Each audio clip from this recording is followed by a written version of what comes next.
دنیا اور آخرت کے مقابلے میں کس کو ترجیح دی؟ دنیا کو. دنیا کمانا منع نہیں، لیکن آخرت کے مقابلے میں کس کو ترجیح دے رہا ہے؟ دنیا کو. حلال حرام کی کوئی پرواہ نہیں.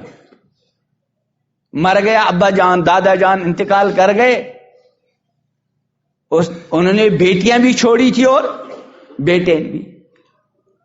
جب کوئی انتقال کرتا ہے تو اکثر بیشتر بچے بھی ہوتے ہیں اور بچیاں بھی.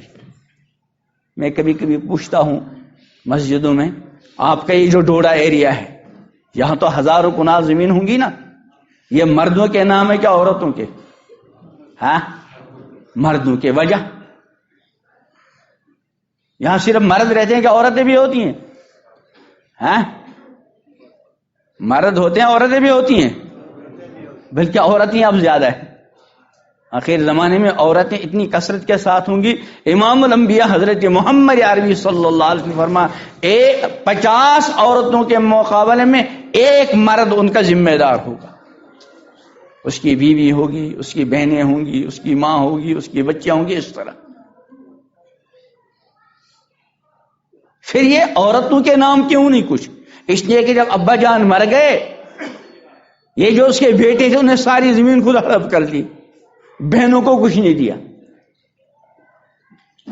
حالانکہ یہ جو وراثت کا معاملہ ہے، وراثت کا یہ اتنا اہم حکم ہے شریعت کا، اتنا اہم حکم. نماز بہت عظیم حکم ہے کہ نہیں؟ اور اللہ نے جگہ جگہ نماز کو حکم دیا، اقیم الصلاۃ اقیم الصلاۃ اقیم الصلاۃ، جگہ جگہ. آتوا الزکاۃ وغیرہ وغیرہ.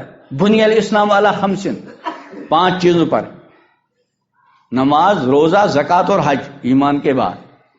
لیکن اللہ تعالی نے ان نماز اور روزے اور زکوٰۃ اور حج کی تفصیلات اور اس کے مسائل بیان نہیں کیے.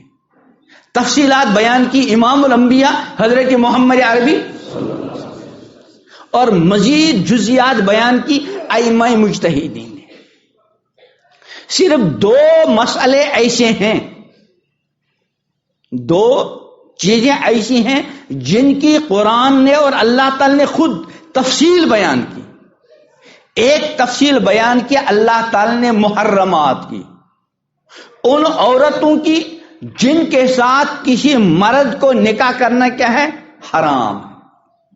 تفصیل بیان. حرمت علیکم امہاتکم وبناتکم واخواتکم وعماتکم وبنات الاخ وبنات الاخت وامہات نسائکم وربائکم اللاتی فی حجورکم من نسائکم اللاتی دخلتم بہن فإن لم تكونوا دخلتم بهن فلا جناح عليكم وحلائل أبنائكم الذين من أصلابكم وأن تجمعوا بين الأختين إلا ما قد سلف إنه كان غفورا رحيما.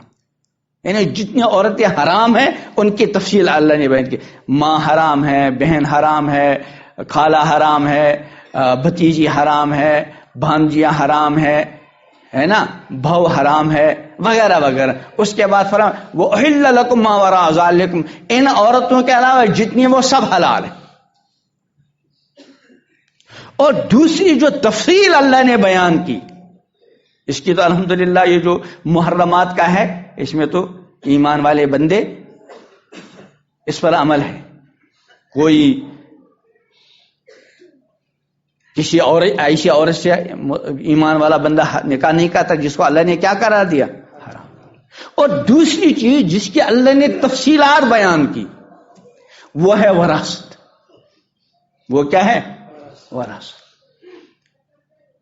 اور سب سے پہلا مسئلہ جو وراثت کے بارے میں اللہ نے بیان کیا وہ انہی بھائی بہنوں کا.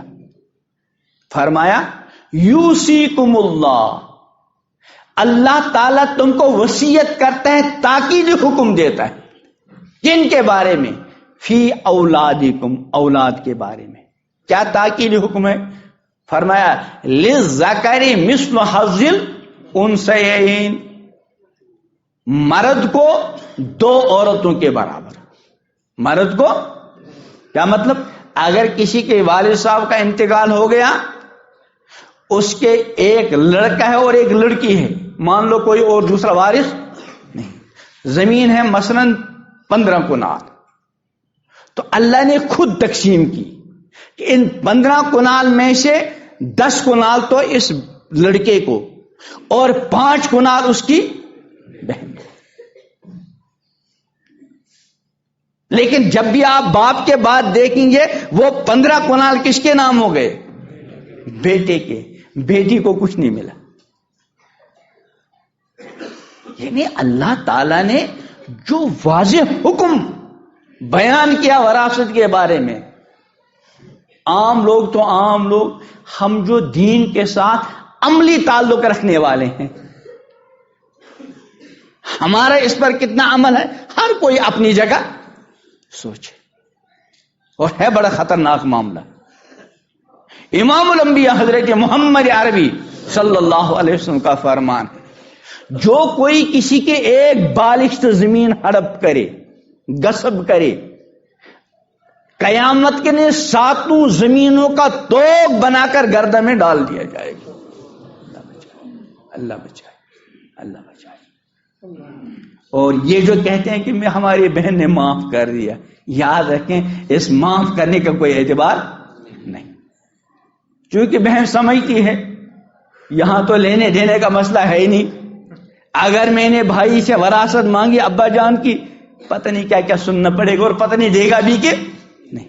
اس لیے وہ بادل ناخواستہ کبھی کہتی ہے کہ میں نے بخش دیا، اور یہ جو بادل ناخواستہ ہے اس کا کوئی اعتبار نہیں. امام الانبیاء حضرت محمد عربی صلی اللہ علیہ وسلم کا فرمان ہے، لا یحل مال امرئ مؤمن الا بطیب نفس. کسی بھی مسلمان کا مال، مسلمان کس لیے کہ مسلمان کا مسلمان کے ساتھ رہتا ہے زیادہ، لا یحل مال امرئ مؤمن الا بطیب نفس، کسی بھی مسلمان کا مال اس کی دل کی خوشی کے بغیر حلال نہیں. پھر اگر 2 منٹ کے لیے مان لو اس بیچاری نے دل سے بخش دیا، ہم تو مرد ہیں، ہم کو چاہیے تھا ہم اس کو کہتے ہیں بہن 15 کنال میں تمہارے 5 کنال آتے تھے، لیکن میں اپنی طرف سے آدھی کنال تم کو زیادہ دے، تم 5.5 رکھ لو، میں 9.5 رکھوں گا. تو مرد تھے. اور یاد رکھیں یہ جو حرام والا مسئلہ ہے نا حلال و حرام کا، بعض چیزیں حلال و حرام ہوتی ہیں وہ کچھ دنوں چلتی ہیں.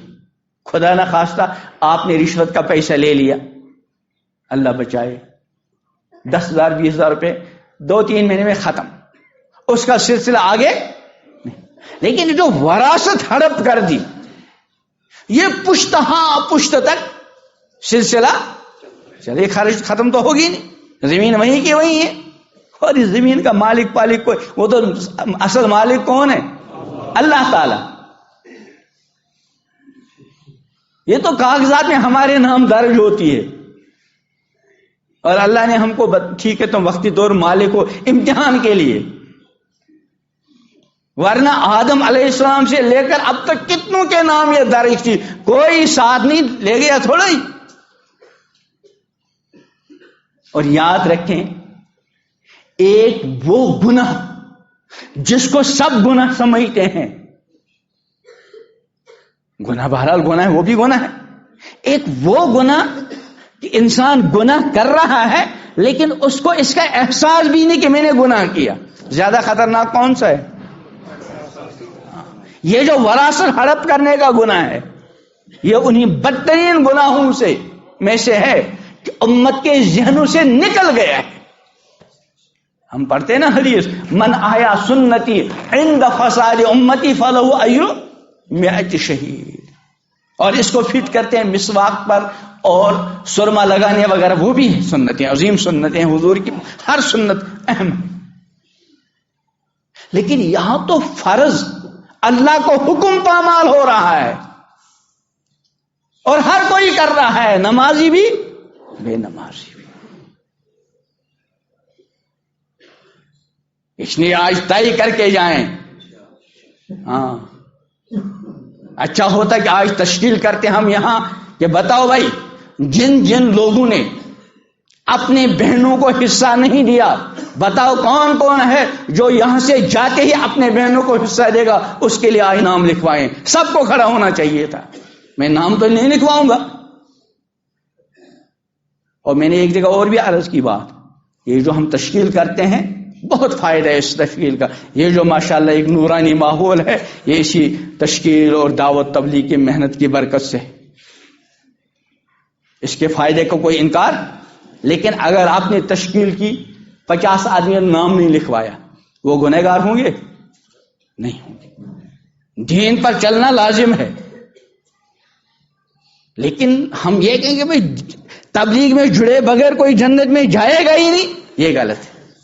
مدرسے والا کہے مدرسے میں آئے بغیر کوئی جنت میں جائے گا ہی نہیں، یہ غلط ہے. مدرسہ عظیم کام ہے، دعوت تبلیغ کی محنت عظیم کام ہے، مکاتب کا چلانا عظیم کام ہے. دین کے جتنے شعبے ہیں، جو جس شعبے میں کام کر رہا سب عظیم شعبے ہیں. تو اگر کوئی کھڑا نہیں ہو گیا تو ہم یہ نہیں کہیں گے گنہگار ہو گیا. لیکن جو وراثت والا معاملہ ہے، یہاں تو ہر کسی کے ذمے لازم ہے. تو ایک وہ حرام، وہ گناہ کہ ہم سے اللہ بچائے گناہ ہو گیا، لیکن ہم کو اندر ہی اندر احساس ہے کہ یار ہم سے یہ گناہ ہو گیا، توبہ کریں گے. خدا نہ خاصہ کسی غلط طریقے سے اگر کسی نے ہم کو زبردستی بٹھایا اور شراب کے چند قطرات ہمارے منہ میں ڈالے، ہم کو کیا ہوگا؟ اس کا اثر ہے، حالانکہ کوئی گناہ نہیں. یعنی ہم نے اللہ بچائے پی تو نہیں، زبردستی گرایا، پکڑ لیا کسی نے گلا اور زبردستی اندر قطرے 2-4 چلے گئے. ہمارے اس میں کوئی عمل دخل تو نہیں، لیکن ہمیں الٹی آئے گی اور مہینوں تک اس کا اثر رہے گا کہ میرے پیٹ میں شراب کے 4 قطرے گئے، حالانکہ ہمارا اس میں کوئی عمل دخل اور اللہ کی پکڑ بھی نہیں ہوگی. ہم تو اپنی طرف سے جان توڑ کوشش میرے اندر شراب کا قطرہ نہیں جائے، زبردستی ڈالا گیا اور کوئی گناہ بھی نہیں، زبردستی ڈالا گیا. لیکن اس کو چونکہ حرام سمجھتے ہیں، اس نے احساس، اور یہ جو وراثت ہڑپ کر رہے ہیں اس کے گناہ ہونے کا احساس نہیں. اپنے اپنے گھروں میں یہ ماحول بنائے، جب کسی کا انتقال ہو جائے فوراً شریعت نے اس کا جب کوئی انتقال کر جائے سب سے پہلے اس کے کفن دفن کا انتظام کر لو. وہ چونکہ ضروری ہے اور اسی کے پیسے سے کوئی اپنی طرف سے کر لے، کوئی حرج نہیں. لیکن اگر نہیں تو اس کے پیسے.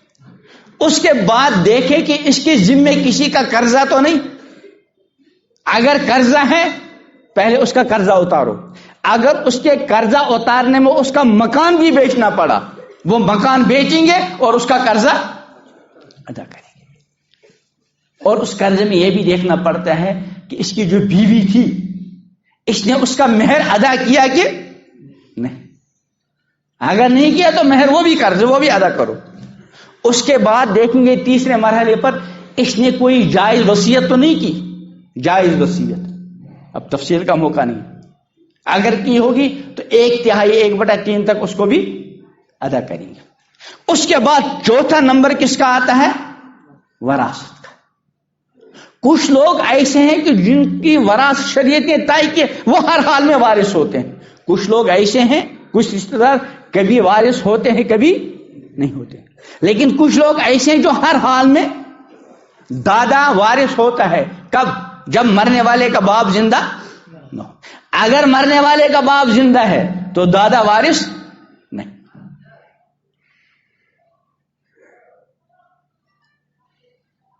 پوتا وارث ہوتا ہے، لیکن اگر بیٹا زندہ ہے تو پوتا وارث نہیں. لیکن کچھ لوگ جو ہر حال میں وارث، مثلا کوئی مر گیا اس کے ماں باپ زندہ ہیں، وہ وارث ہو جائیں گے. اور شریعت نے ماں کا بھی حق متعین کیا اور والد کا بھی حق متعین کیا. اسی طرح میاں بیوی ایک دوسرے کے کیا ہوتے ہیں؟ وارث ہوتے ہیں. شوہر کا انتقال ہو گیا، اس کی بیوی کو اس کے وراثت سے کچھ ملے گا کہ نہیں ملے گا؟ کتنا ملے گا؟ مولوی کوئی نہ بولے، غیر مولوی کتنا ملے گا؟ انا للہ و انا الیہ راجعون. عشاء کی فرض کتنی ہے؟ 4. سب کو معلوم ہے. کیوں؟ اس نے کی پڑھتے ہیں. اور وراثت کا کیوں نہیں؟ اس نے کی دیتے نہیں. حالانکہ صراحتاً حکم ہے کہ شوہر مر گیا، اس نے بیوی چھوڑی، بیوی کو کچھ ملے گا کہ نہیں ملے گا؟ کتنا؟ 1/4 ملے گا، کم زیادہ تو نہیں. دیکھو کچھ مسئلے ایسے جو کبھی کبھی آتے ہیں، کسی کے ساتھ آتے ہیں. مثلا حج ہے، شریعت کا اہم فرض ہے، لیکن ہر کسی کے ساتھ حج کا تعلق نہیں، بلکہ کس کے ساتھ ہے؟ وَلِلَّهِ عَلَى النَّاسِ حِجُّ الْبَيْتِ مَنِ اسْتَطَاعَ إِلَيْهِ سَبِيلًا. زکوٰۃ ہے، اہم بنیادی رکن ہے، لیکن ہر کسی پر جو صاحب نصاب. لیکن نماز کا تعلق ہر کسی کے ساتھ. ایسے وراثت کا تعلق ہر کسی کے ساتھ، ہر کسی کے ساتھ. اگر کوئی مر گیا، اس نے صرف کرتا پاجامہ چھوڑا، اس نے کیا چھوڑا؟ کرتا پاجامہ صرف. اور دوسرا مر گیا، اس نے 1 ارب روپے چھوڑے. جو مسائل اس 1 ارب والے اس 1 ارب روپے کے متعلق ہیں، وہی مسائل اس 1 کرتے پاجامے کے بارے میں. ہر کسی کے ساتھ اس کا. اگر ایمان والے اس پر عمل کرتے تو سب سے زیادہ مسائل کس کے یاد ہونے چاہیے تھے؟ وراثت کے. لیکن چونکہ دیتے ہی نہیں، تو شریعت نے میاں بیوی کا حق مقرر کر لیا وراثت میں صاف وضاحت کے ساتھ کہ اگر شوہر مر گیا، اگر یہ شوہر اولاد والا تھا، کیا تھا؟ چاہے اس بیوی سے ہو یا اس کی کوئی اور بیوی تھی، اس سے اولاد تھی، تو اس بیوی کو ملے گا کتنا؟ 1/8. کتنا؟ 8واں جس کو کہتے ہیں، کشمیری کہتے ہیں اربو. یعنی جتنے وراثت چھوڑی اس کے کتنے حصے کرو؟ 8. 1 حصہ اس بیوی کا. اور اگر یہ شوہر مر گیا، یہ لا والد، اس کی کوئی اولاد نہیں، تو بیوی کو کتنا ملے گا؟ یاد ہی نہیں، جب دیا ہی 1/. اور یہ ایسا مسئلہ ہے کہ اگر آج ایک لڑکے اور لڑکی کا نکاح ہو گیا، اتفاقاً 1 گھنٹے کے بعد اس شوہر کا انتقال ہو گیا، اور یہ شوہر کروڑ پتی ہو یا غریب ہو، اس کے مال میں سے 1/4 کس کو ملے گا؟ نکاح ہوئے کتنا وقت ہو گیا؟ 1 گھنٹہ. رخصتی خوشی ایجاب و قبول ہوا. اور اگر لڑکی مر گئی، اس کے پاس کوئی زیورات ہیں، مہر میں یا کہیں سے بھی آیا ہو، لیکن وہ مالک ہے، نکاح ہو گئے، 1 گھنٹے کے بعد یہ لڑکی مر گئی، اس لڑکی کا اس لڑکے شوہر کو کتنا ملے گا؟ بتائیں گے کیسے جب دیا ہی؟ یہ قرآن میں صاف مسئلہ ہے، آدھا ملے گا. اوپر بتائیں للذکر مثل مرد اور عورت میں شریعت نے فرق رکھا ہے. اس نے کہ مرد جو مثلا میاں بیوی ہے یا لڑکا اور لڑکی ہے، یہ جو لڑکے کو شریعت نے ڈبل دیا، 15 کنال میں سے کتنے؟ 10 کنال. اس نے کہ اس پر بوجھ زیادہ ہے. یہ جو بیوی آئے گی اس کے گھر میں، اس کا بھی خرچہ، جو بچے اللہ تعالیٰ عطا کریں گے اس کا بھی بوجھ کس پر؟ باپ پر، ماں پر نہیں. اور وہ جس کو کیا ملا؟ آدھا ملا. لڑکی کو کتنا ملا؟ اللہ نے دیا، ہم نے نہیں دیا. یعنی اگر ہم دیتے تو اس کو آدھا. اب جب شوہر کے گھر جائے گی، اس کا سارا خرچہ کس کو برداشت کرنا پڑے گا؟ شوہر. اس کا جو آدھا باپ کی طرف سے ملا ہے وہ اس کے پاس محفوظ. سارا خرچہ شریعت نے کس پر ڈالا؟ بہرحال میں دور چلا گا، اب اگر وراثت کے مسئلے بیان کریں گے تو ادھر ہی جائے گا. میں اصل میں عرض کر رہا تھا حلال و حرام. تو کچھ چیزیں ایسی ہیں جن کو انسان حرام سمجھتا ہے، کچھ گناہ ایسے ہیں جن کو انسان گناہ سمجھتا ہے، اور کچھ چیزیں ایسی ہیں جو عادت بن گئی ہڑپ کر. مثلا وراثت ہڑپ کرنا عادت بن گئی ہے. اب دیندار لوگوں کو بھی اس کا احساس نہیں. اس نے اس وراثت والے مسئلے کو عملاً اپنے گھروں میں زندہ کرنا ہے، اور ہر ایک یہ عہد کر کے جائے انشاءاللہ کہ ہم اپنا جو اگر کسی کے والد کا انتقال ہو گیا ہے اور بہنیں تھی، ہم نے بہنوں کو حصہ نہیں دیا، یہاں سے جا کر منت سماجت کریں ان سے کہ یہ زمین اتنے سال تک میرے پاس رہی، حالانکہ مجھے اسی وقت دینی چاہیے تھی، آپ خدا را یہ زمین واپس لے لو، اور اس کا جو فصل کھایا ہے اس کے بدلے میں بھی اس کو کچھ دے دو، چلو اگر اتنا اس نے دل سے معاف کر دیا تو چلے گا، یا تو یہاں دینا ہے، یہاں کہاں دینا ہے؟ اور حقوق العباد کا معاملہ بڑا نازک ہے، ایک ہے حقوق اللہ اور ایک کیا ہے؟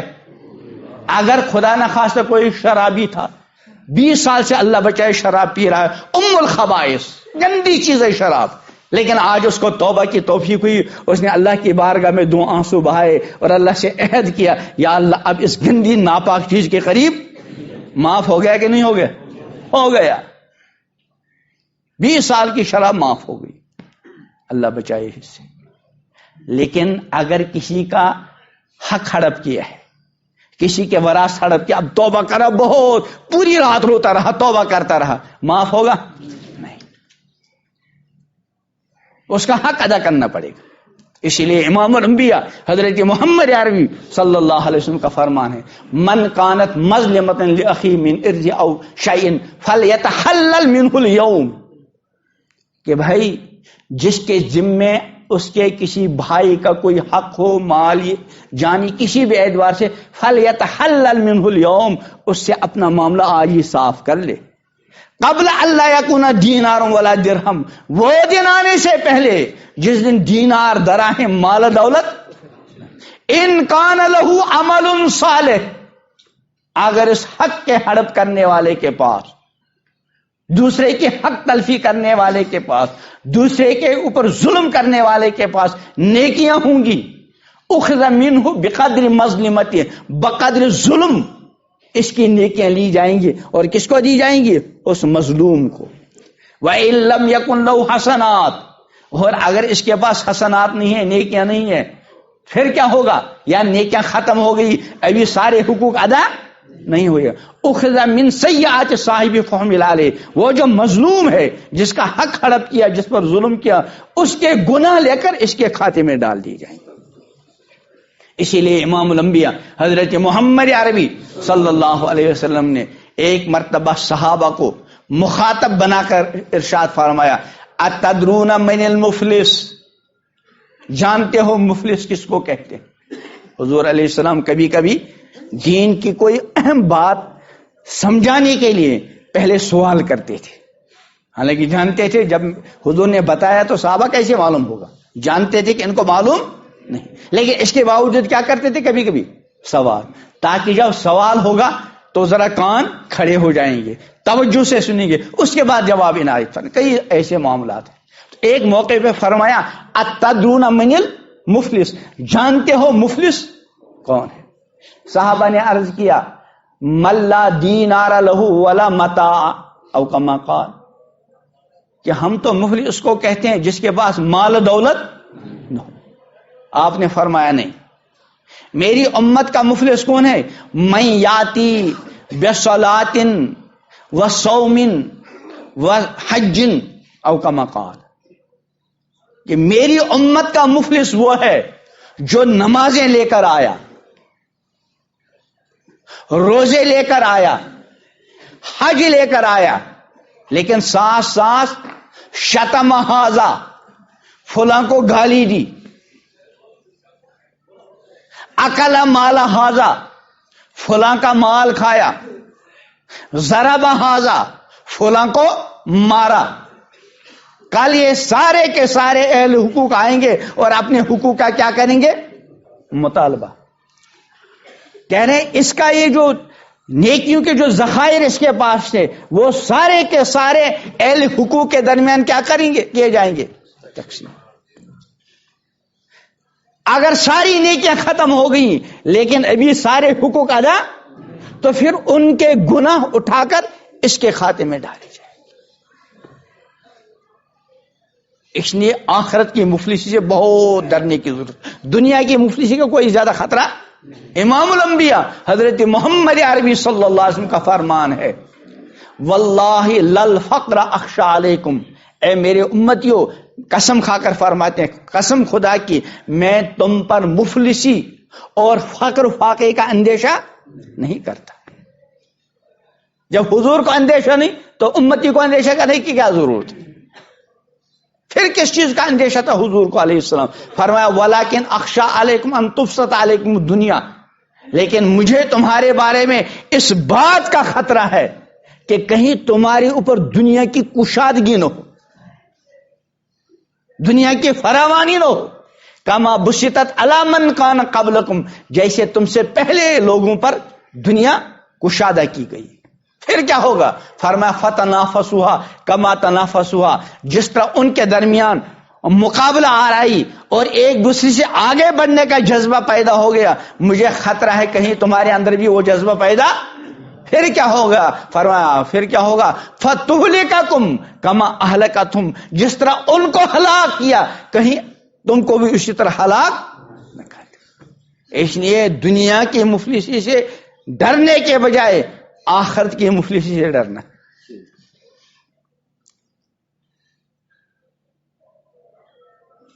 تو بہرحال فاما من طغى، جس نے سرکشی اختیار کی، وہ آثر الحیات، یہ جو اپنی بہن کی وراثت ہڑپ کر رہا اس کا حصہ، یہ کس کو ترجیح، آخرت کے بجائے کس کو ترجیح دے رہا ہے؟ دنیا کو. اگر آخرت کو ترجیح دیتا تو اس کا حصہ اس کے حوالے کرتا، بلکہ تھوڑا بہت ادھر ہی سے دیتا.